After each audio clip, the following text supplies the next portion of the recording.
Hi guys. Hi. Welcome back to our YouTube channel. My name is Roslyn. And I'm Rachel. Today we'll be talking about some of the things that they don't tell you about living in Canada.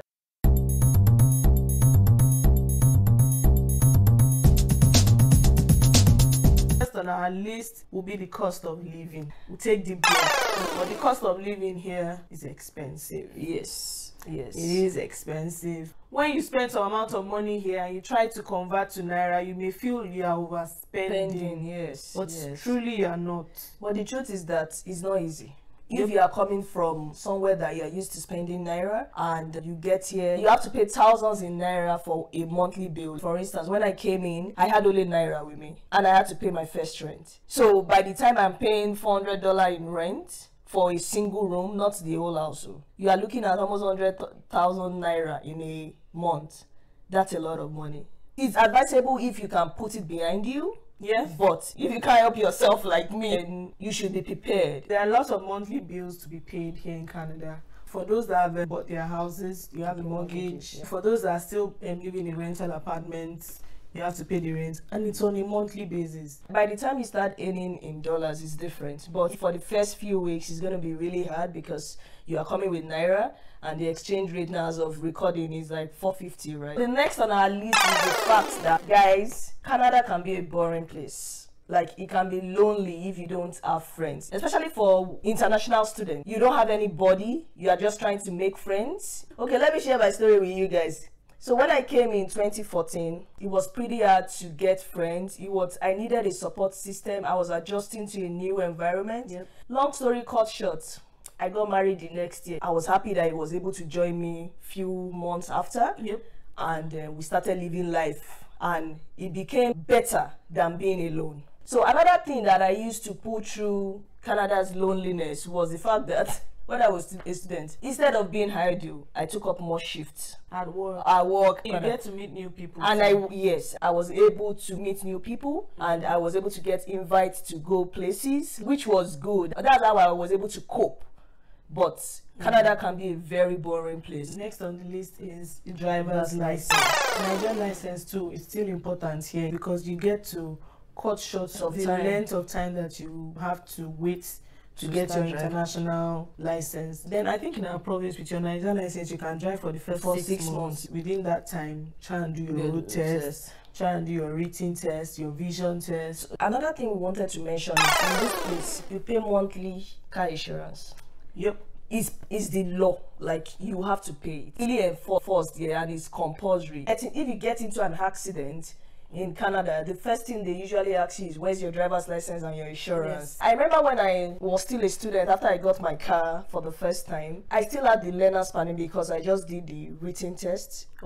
I couldn't bring myself to pay an insurance. And the fact that if you have a learner's permit, your insurance is usually higher than when you have a full driver's license. I was still a student and they were charging me almost 300 per month. Wow. That's almost 1 month of my rent. Like, I wasn't ready to do that. I just had to make sure that I did my full license. So it's almost half the price if you have your full license. So we advise new immigrants is for them to try and make sure that they do their driver's license on time. Yeah. Because if you do your driver's license on time, it's one of the valid forms of ID in Canada. The next on our list is owning a car is important. So if maybe you come as an international student, it's important that where you are staying is the proximity to your school is not as far, so you get to work and save on owning a car, because owning a car too has its own expenses, just like we mentioned in our earlier point.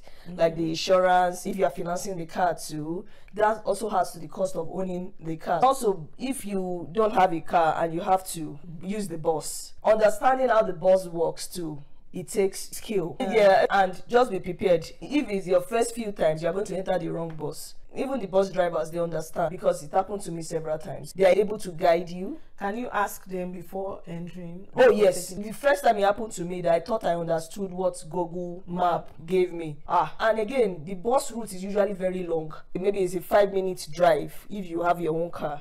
the bus will first of all go round. So I don't want to go round like that, because it happened to me. After that happened, I started asking the bus driver. So like we said in most of our previous videos, if you don't ask, you don't get like access to information. Next on our list, come with your spices. Our curry back home is different from the curry here. Yes. The kind of chicken spices is different from the ones that they have here, even though you can still make do with it, because you've kind of integrated to a new country, a new space. So there are some things that you will learn to live with.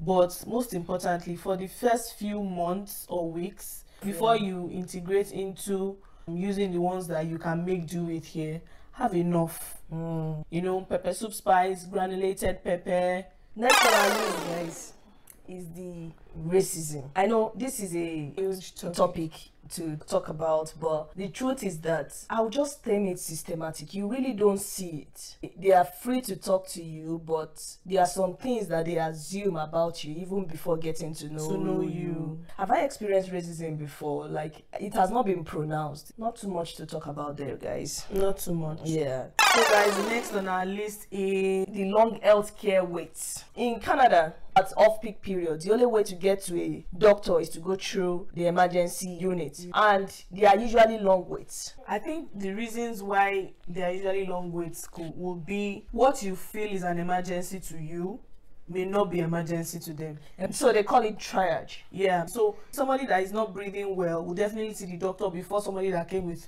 chesty cough. Yes, and another thing is the family doctor system too. The only time you can easily get a family doctor is when you're pregnant. Oh really? Yes, unless you have to stay on the queue for years. One thing I don't just like about the healthcare system is the fact that you really can't take control of your health. Like in Nigeria, if the public system doesn't suit you, you go to the private. Yeah, so you don't have any choice than to just stay on the queue and just wait. I remember going to the emergency ones and they were telling me, do I have a cut? Like, if they don't see blood or you're having difficulty breathing, they don't consider it emergent. So those are some of the things that we think that you should be aware of, because it's not pronounced. There's all those information that is not out there.